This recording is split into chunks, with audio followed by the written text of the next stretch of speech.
চিনি এতদিন, সে অনেক কথা।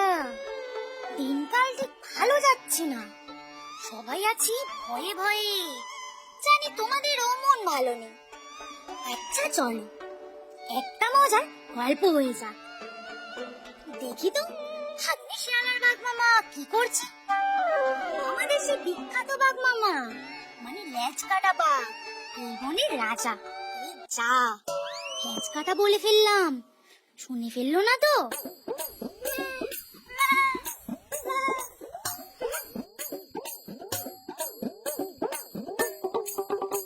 কি সুন্দর দেখতে আমি, আহা আহা, কি ভালো চোখ নাক কান, আহা আহা, আমি বলছি না, কি ভালো কি ভালো, আহা আহা, রাজপুত্রের মতো।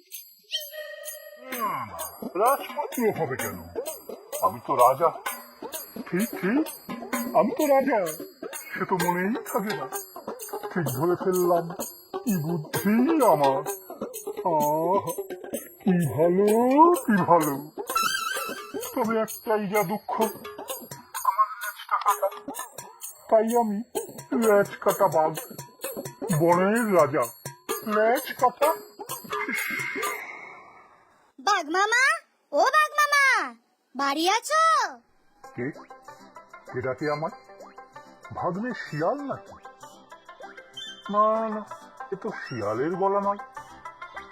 তাহলে নিশ্চয়ই সেই কুচকে ছাগল ছানা। তাদের ভারী সাহস, তা না হলে ছাগল হয়ে বাঘের সাথে ঘুরে বেড়ায়। বুদ্ধিও আছে খুব। দেখে গিয়ে কি সংবাদ। এই যে বাঘ মামা, পেন নাম। বলি ভালো আছো তো?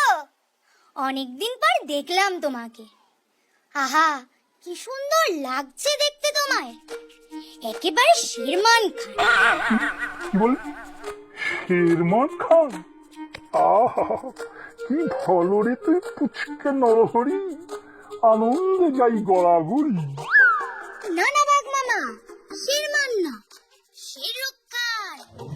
শুনি বেটা নরহরি, এবারে হচ্ছে কিন্তু বাড়াবাড়ি। না গো বাঘ মামা, সত্যি তোমাকে হিরো লাগছে। ঠিক ঠিক বলছিস। আহা, আমি হিরো, কথা হিরো।